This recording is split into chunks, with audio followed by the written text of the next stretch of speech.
Hello, everyone. We're celebrating Trailblazers to Tomorrow Makers, 50 years of the municipality here in Whistler. And today we have the privilege of talking to four people who have had a tremendous influence on this town and I think really represent who we are as Whistler. My name's Jack Crompton. I'm the mayor of Whistler, and really grateful to be able to speak to these people today. I want to start by saying that you are in Huitama. Huitama is the Uklamush, the Lil'wat word for Whistler. You're in Squeakwa, which is the Skohomish word for Whistler. And we always want to acknowledge that history, that there's been people here for much, much longer than 50 years who have been caring for this land, who have been caring for this territory, who have been building incredible communities over time, been sharing land and where we find ourselves today. So it's good to learn to say those words, Huitama and Skoekwa, so that you can acknowledge the territory you're on. All three of those words, by the way, are the marmot that is at the top of Whistler and Blackcomb Mountains that make that whistling sound. And so we're named after some animals that mark this place. We're kicking off Saturday with what I think is a really exciting opportunity to hear stories. So let me introduce these fine people. To my immediate left is an original resort municipality of Whistler alderman who served on Whistler's first council in 1975. His name is John Hetherington. Well done. He's a local historian, having been involved with the Whistler Museum for many years, and he was also a resident of Whistler's original Toad Hall, which you'll get to hear all about later. To his left is award-winning painter, multimedia artist, and proud Lil'wat Nation member Levi Nelson. He is the designer of the 2025 Invictus Games medals. Levi's work upends colonial notions of what it means to be Indigenous, and his work appears in the Odane Art Museum and around the world. Please welcome Levi Nelson. Thank you. Levi's left is Julia Murray, Olympian, inaugural National Ski Cross team member, FIS World Championship silver medalist, co-founder of the Ski with an Olympian program, plant-based chef and nutritionist, and a realtor at Team Longmire and Murray. That's Julia Murray. And then to Julia's left is Jade Quinn-McDonald. She's a youth climate activist. She's a former Whistler Citizen of the Year nominee, a current university student, a wildfire fighter, and somebody born and raised in this town. Please welcome Jade Quinn-McDonald. So our goal today is to capture some of what makes Whistler Whistler. And so this will be recorded and it'll be available online on the Whistler podcast.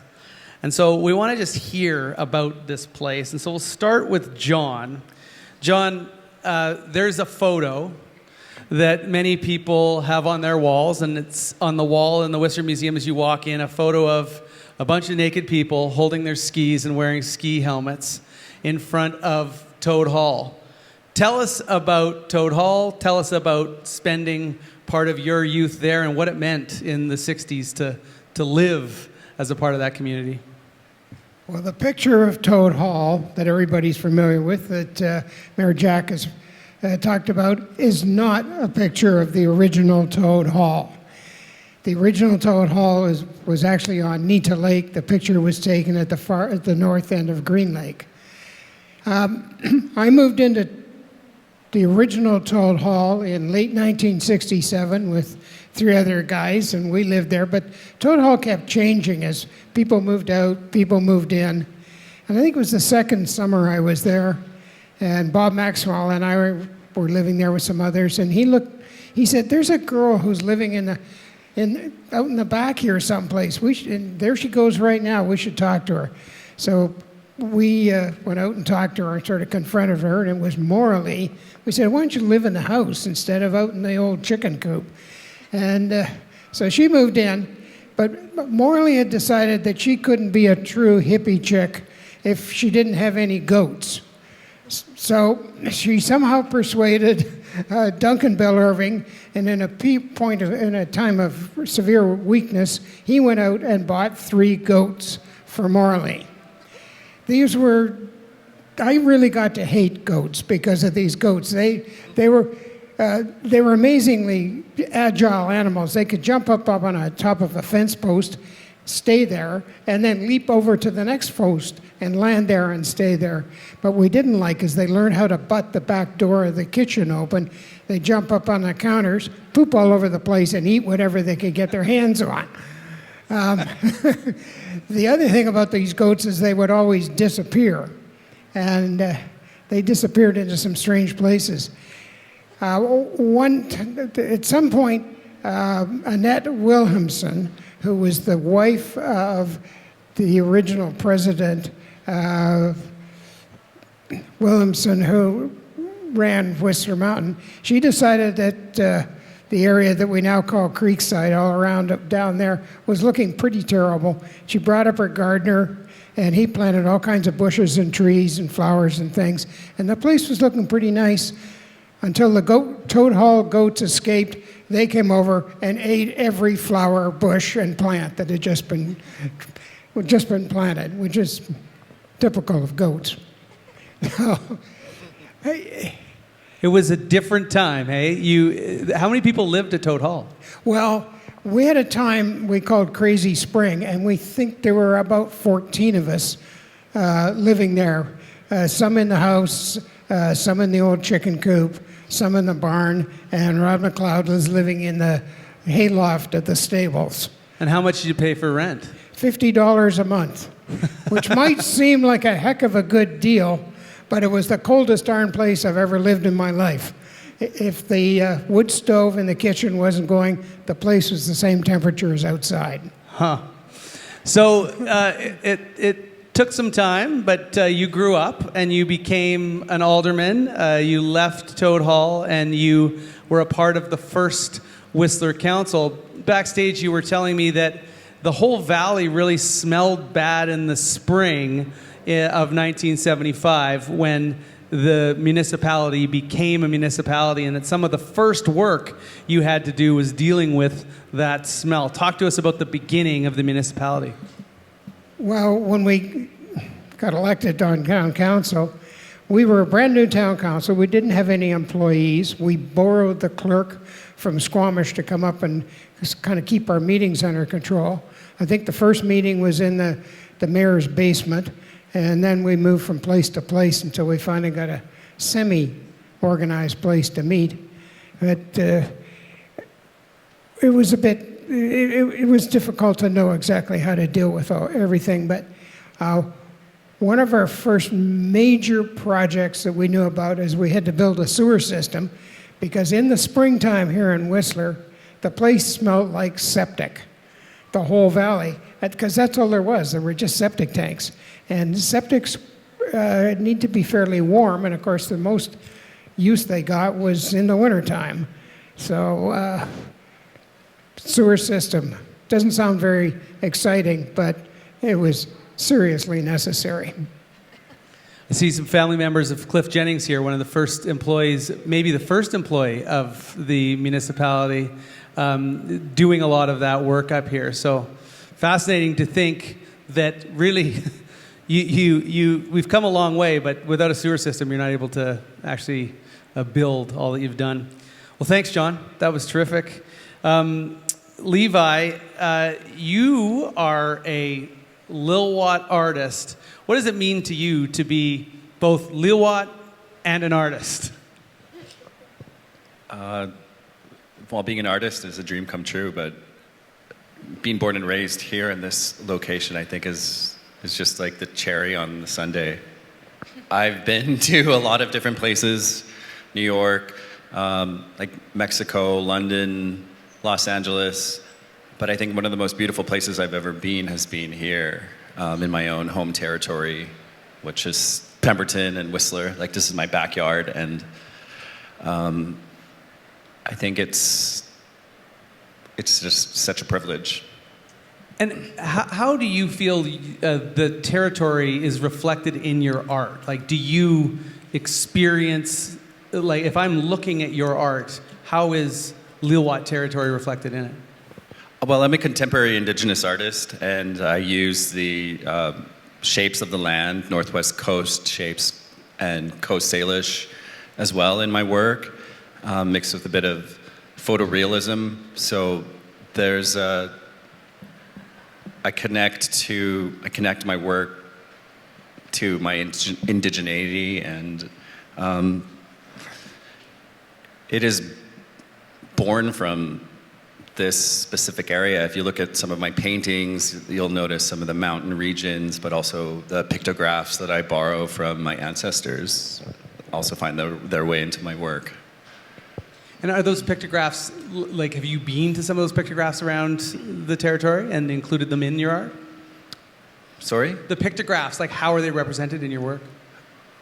Yeah, they're painted right into my work as just emblems and signs of where I'm from. I went kayaking on the Birkenhead River last weekend with my dad, and he was showing me some of these pictographs of an old deer, and we were discussing like what they might mean. Like one pictograph looked like an anchor that was laying on its side, and we were thinking like how that might be a trail that goes between two mountain peaks, or a pictograph that might look like a bird will be a trail to a berry picking patch.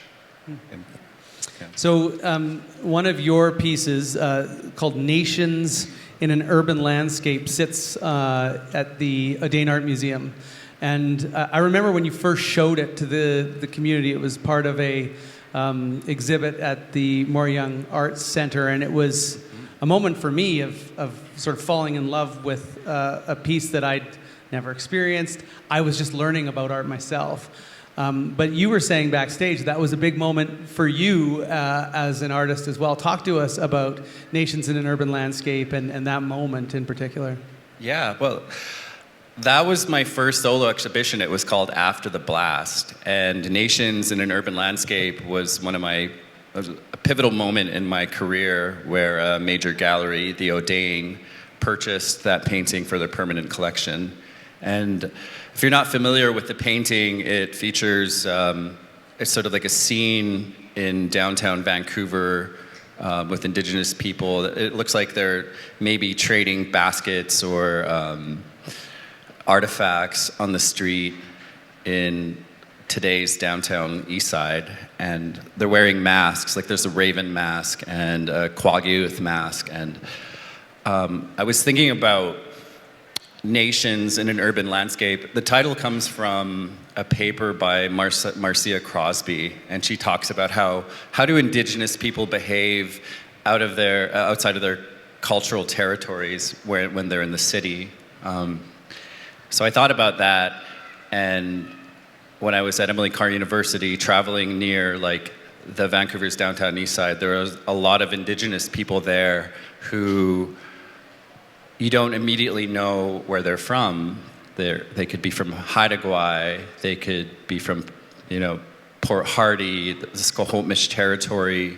So I painted masks on the figures in this painting to give them an identity and sort of to remind the viewer that we come from a very strong cultural background. Mm-hmm.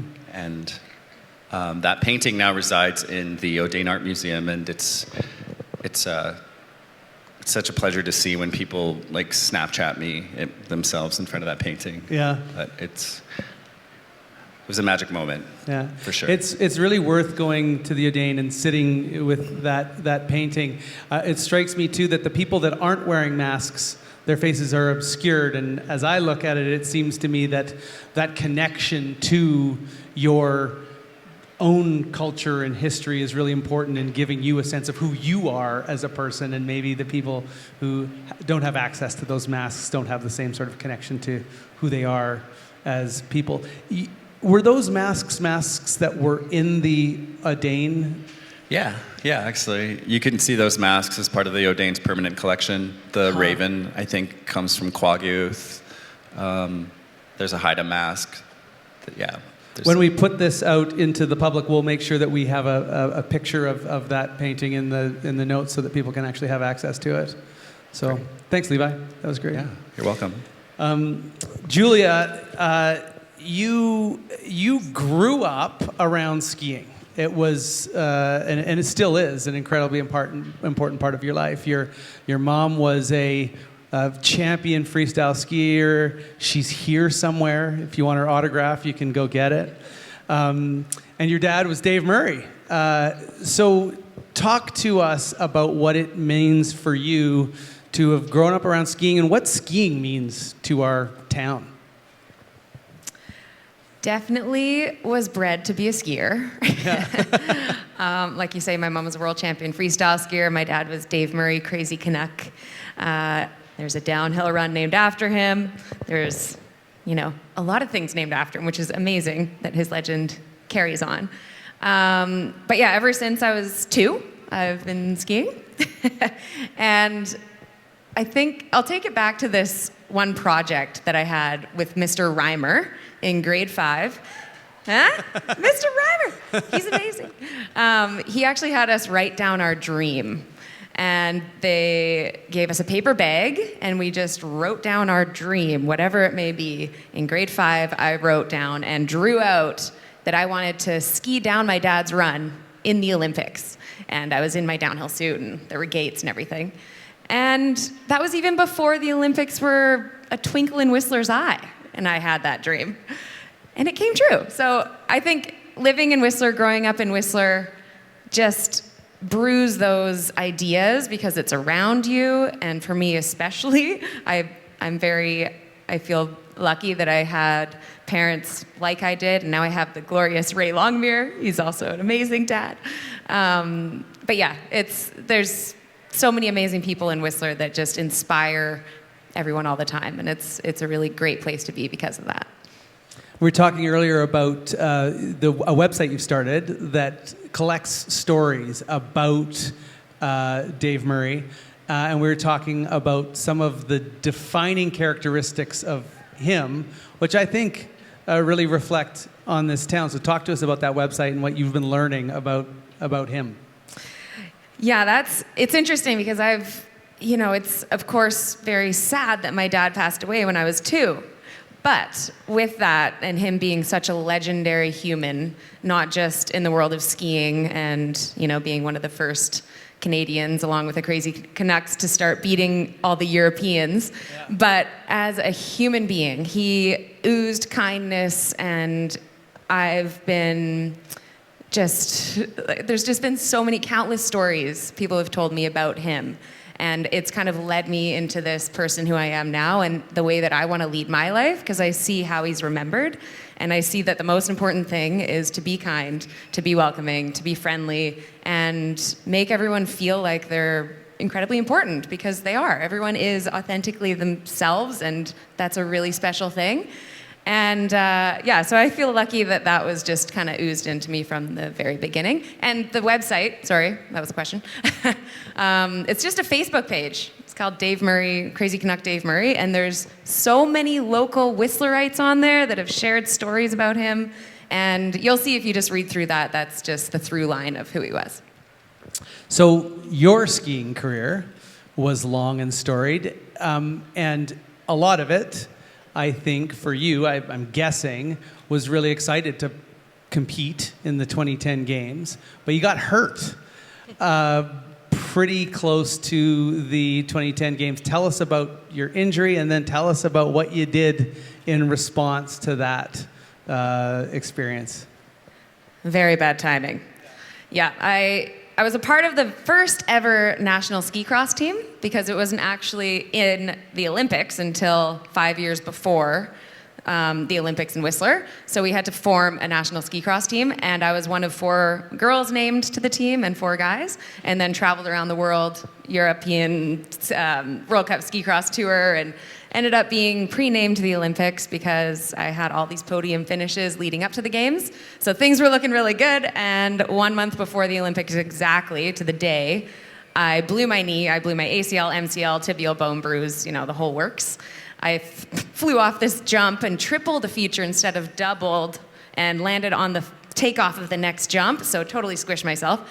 And I was devastated. It was 1 month before, and I had blown my ACL completely, and everyone was telling me not to compete. It would be, you could dislocate your leg, blah, blah, blah. I was like, you know what?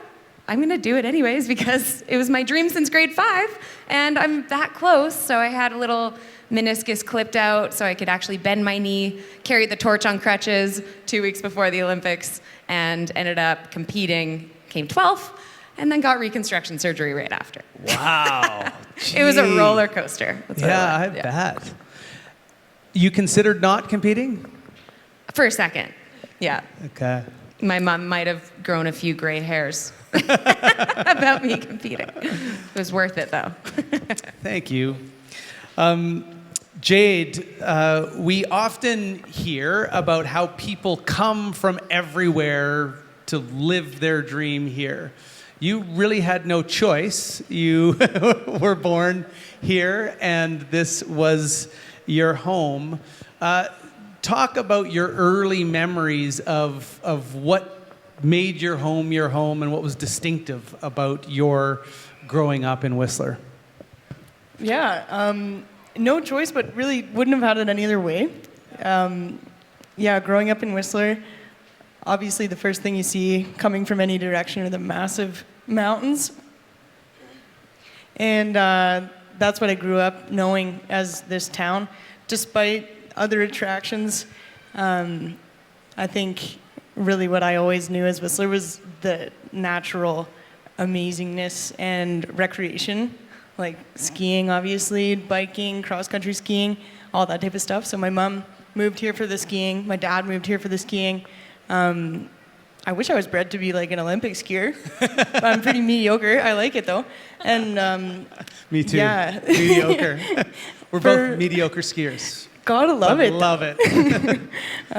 Yeah, for a long time, I didn't really spend much time in the village or anything. It was just my little community of Alpine, the high school there, worked as a lifeguard, worked at Alpine Cafe for a little while, and went home to 19 Mile Creek. So I would come out here to go skiing, go to the Callahan, go cross-country skiing, but didn't really see the appeal of the center until later on. But I think that showed me that really what should attract people here and what did from the get-go is like the natural environment and what that offers. Yeah. You were talking before about the triangle, the Alpine triangle, that your mom would not let you hang out in the village. You could go ski, but you had to go home right away after. I thought that was a good way to parent. I should have done that. Maybe my kids would have. So you had this sense of the mountains and how this place was defined by the mountains. And as you went into high school, you started to become active in the environmental movement, and you started to really advocate for this place and these mountains. Tell us about that process for you and how you found yourself leading environmental movement in our town. Yeah, I think to give credit where credit is due, like at that point there was a global movement, the Fridays for the Future movement. So I think we all remember that era, and it was happening all over the globe. Some schools in some parts of the world were striking every Friday for months. So the previous year, that movement was still happening, and another one of my peers, a year older than me, Matthew Turner, he did a strike, and it wasn't quite as big, and the movement globally wasn't as large, but he kind of laid the foundation for Whistler Secondary, and at that point, I think he helped form the environmental club, and then when he left, I kind of got the other interested peers together, and we were doing the club thing for a while. We helped out with the recycling at the school, and like Whistler generally shares and shows a green side, right? Like we're green, our leadership is green, and we're trying to preserve what the appeal of the town is. And I think that can get a little lost in the whole resort appeal. But yeah, I think that action of bringing people together and like school groups from a wide variety of ages, like elementary school took the bus to come strike with us, and a ton of community members, and then the RMOW welcomed us to the Moore Young Arts Center, and we got to say our piece there, and then it helped out with bus fares and just overall awareness. Speaking of aware, they're a great supporter, and I think still are, of the Whistler Secondary initiatives in town. So yeah, just kept the ball rolling for a while.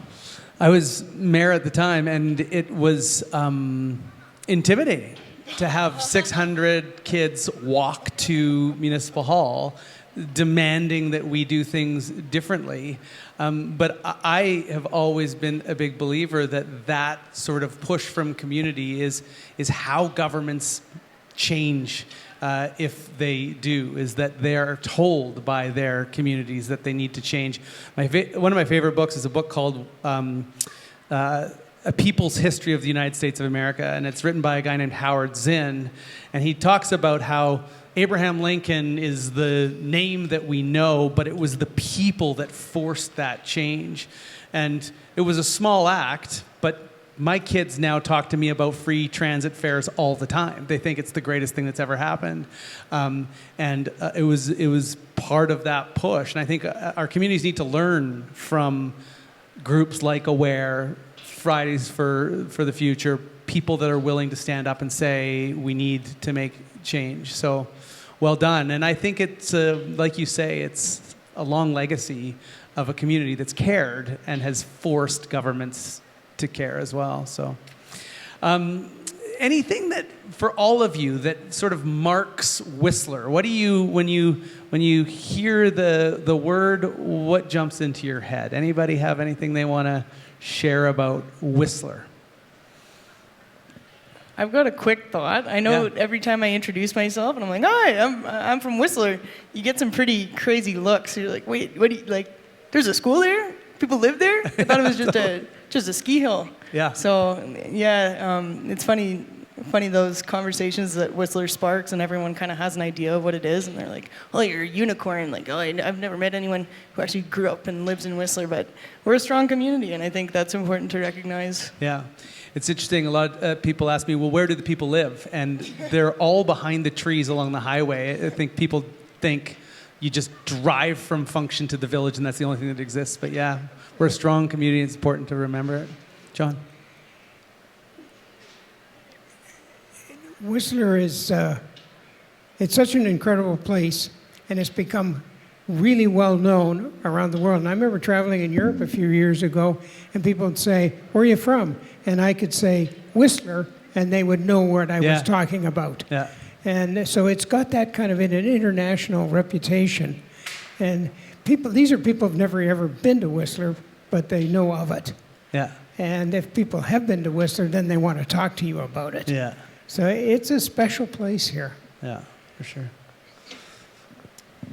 I think it's the people that it attracts, too. It's like back in the day in the 70s when people were coming here, there's still a very similar mindset of people coming to Whistler. I was asking my mom about this. She's like, we just like to ski. We were just ski bums. But really, I think there was more to it than that. I think there's a lot of creativity and entrepreneurship and kind of independence and, you know, just wanting to make the most of where we're at and being inspired by the nature around us.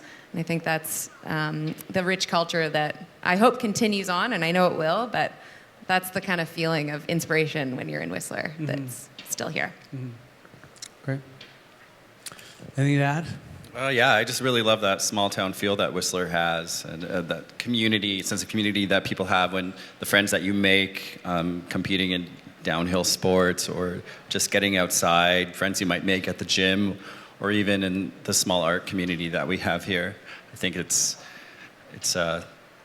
there's just people are so friendly and easy to talk to, and I love that about this place.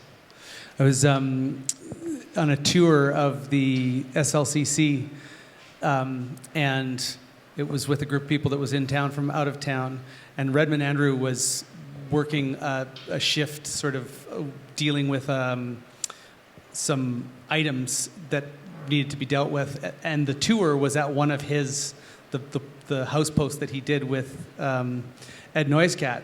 And the tour guide was saying, and this is a post done by Ed Noiscat and Redmond Andrew, and people are taking photos, and isn't that wonderful? And there's Redmond right beside doing some other work, and I feel like you're in a community with people that are actually living with one another, and he wasn't introduced. And they walked on to the next exhibit, and I just thought that's kind of neat that we're all around welcoming people from around the world. It's cool. We're talking right now about a lot about what Whistler should or could look like 25 years from now. We have we're calling it smart tourism, and we're wanting to have it guide how we grow and what we grow up into. And so when you think of 2050, what would you like to see Whistler look like 25 years from now? Why don't we start with John? Whistler has a problem that's pretty common all across Canada, in that housing has gotten so expensive. Young people can't really afford to own a house. And that's happening in Whistler and a lot of other places in Canada. So what I'd like to really see evolve in this community, in this area, is that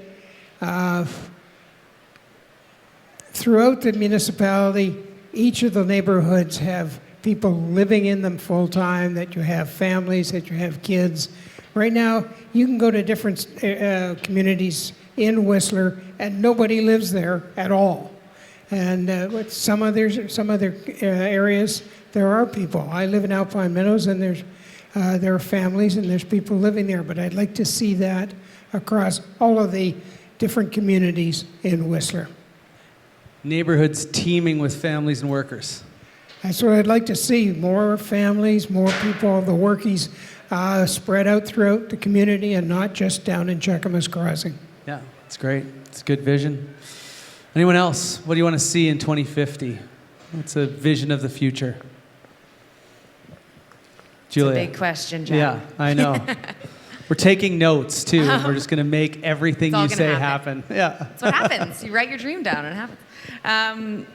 Jumping off of Jade's initiatives and climate change and thoughts around all that, and the glacier not really around anymore. It's, that's how Dave Murray summer ski camps were, and Tony Saylor, that's how it all started here in Whistler, and like the passion and excitement, and people still tell me stories about the ski camps, and it's just pretty cool, So if we could try to figure out a way to keep those glaciers around, I think that would be ideal.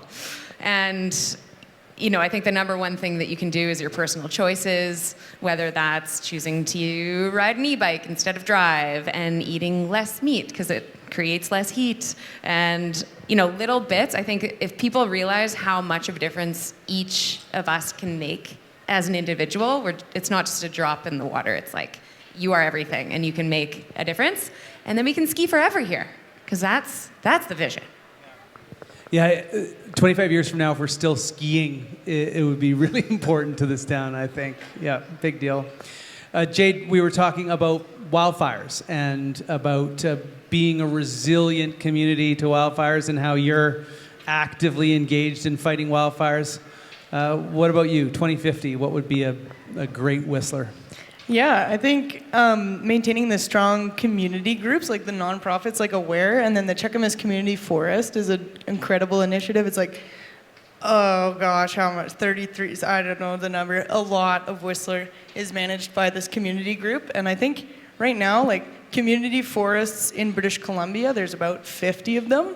And it's usually a group of really dedicated individuals, some paid, some unpaid. And I think it's Squamish, Lil'wat, and RMOW through a partnership right now. Yeah, that's right. And doing things or having organizations like that are run by community members and stakeholders who actually see the impacts of, for example, logging. Like some current practices of logging. I mean, we see the spruce budworm right now. It's like totally taking over. Part of that is due to the singular species that have been replanted in this valley for a long time. So management for a sustainable forest around this community, I think, could be really important. And some of my peers last year, they came and did a study at the Checkmas Community Forest about fuel modification and things like that. So I think bringing students in, bringing in research, but also actively changing industry around this town can have a really positive impact on what the future of wildfire and the urban interface in Whistler will look like in years to come. We've been having a lot of conversations at council about that lately. We talk about the interface zone between a neighborhood and the forest, and we were told at council that we don't have interface, we're intermixed, meaning the houses are actually built right into the forest. And so the threat level is higher. And so I agree. I think a 2050 that has taken seriously a changing climate and then has worked hard and smart. I like how you point to science helping guide this, hard and smart to ensure that we're more resilient to fires that will come. I think that's something we have to recognize, that fires will come, and hopefully we've done the work to be resilient when it does. Thank you for your work, by the way, fighting fires. Oh, yeah. It's awesome. Quick shout out also to Jeff Playfair. He recently moved to Lil'wat, but he was a fire chief here for a long time. And he did a lot of work to get the trails maintained, and even working with some of the bike organizations to make those trails accessible for firefighters in the case of an emergency and things like that. So shout out to Jeff there. Jeff Playfair. A lot of people doing a lot of hard work preparing us for fire. Levi, 2050. Wow. It's going to go by fast, but it's also going to grow pretty fast in those 25 years. Totally. So I'd like to, of course, I think Whistler's doing a really great job at uplifting the voices of its Indigenous people and the Indigenous art in this area, and I'd like to see that to continue, the visibility, and I think also you can't exit this conversation without mentioning traffic and having that flow of people move smoothly through this area, because it's only going to get worse. So hopefully we can start looking at those solutions for that as well. Yeah, and those are climate actions as well, ensuring that we have more people sharing vehicles, less single occupant vehicles, better services like regional transit and others. Yeah, I agree with you. We have to sort through how we actually move around this place. Yeah. So I wanted to just open it up to finish and just say if you had something you wanted to share with our community, we have about 6 minutes left. Thank you for doing this, but is there anything you want to share with your community today? Anybody? Julia, you look like you're moving towards the mic. I don't know. I feel like there is something. I think I say that there's a really great community here, and there really is. I think there's also people that feel like maybe they can't keep up with people in Whistler, because there are so many incredible people. So I think there's climate change, and then also mental health and helping people through hard times that they feel like they're not, living up to the Whistler persona, per se. I think that there's a lot of work going around with that and that in mind, but I think that just knowing, reach out to me if you're not having a good day. Just knowing that there's support around and making sure everyone's feeling okay with themselves and to be themselves, I think is a really important aspect of life. Yeah. Knowing that there's support, yeah. That's good. One of the things about us that I resist, and I see less of it now, is the, hi, my name's Jack. How long have you lived here? And it's like, I bristle at it, because I feel like the person who moved here 3 months ago to wash dishes is like a critically important part of our community, just like someone who grew up here. And that offer to phone Julia Murray if you're feeling lonely is pretty cool, because that builds the kind of community that I think that we want to be. One that's welcoming, that doesn't measure you by how long you've been here, but welcomes you no matter how long you've been here. And I think the line of a Whistlerite is a very, very, very broad line. Like, we're all in the circle. So thanks for that. That was terrific. Yeah. Call Julia Murray. Are you going to leave your telephone number here? 604-935-0813. Call me. Write that down. John. We talk about bears in Whistler, and one of the things I'd like to see is so that Whistler becomes a little more friendly to the wildlife that were originally here, and some are still here. There's still a fair number of bears, although they can cause problems. But we used to see more wildlife. I used to see beavers. I don't see beavers anymore. I used to see otters. I don't see otters anymore. This is when I'm out either kayaking or paddling my canoe. I'd like to just see Whistler to be more friendly to its wildlife, and that the wildlife has a chance to increase in this area. Yeah, definitely. Lots of opportunity to improve infrastructure. We were looking at pictures of Rainbow Park yesterday, as our sister city is here from Karuizawa. Nice to see you. Welcome. And we were looking at how some of the new investments in Rainbow Park actually are keeping people out of some priority habitat. And so we need to do more of that kind of thing so that there is room for animals to actually live here. So thanks for that, John. Well, I don't see anybody else putting up their hand. Oh, sorry, go ahead, Jade. I'll say I hope that Karuizawa program sticks around for the youth. It's really amazing. Yeah. Karuizawa has been our sister city now for how long? I think we're over 1999, so 26 years.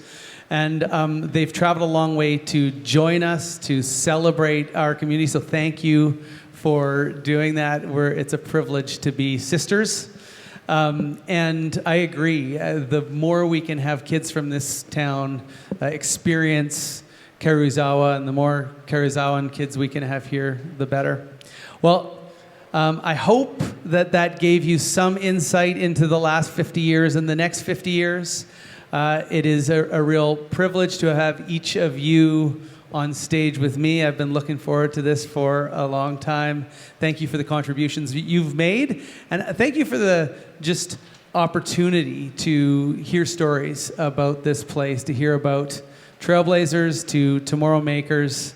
It's a privilege to be Whistlerites alongside all of you. Thanks for joining us. Enjoy the Hair Farmers. It's going to be a great afternoon. Have a good night. Thank you, Jack. Thank you very much.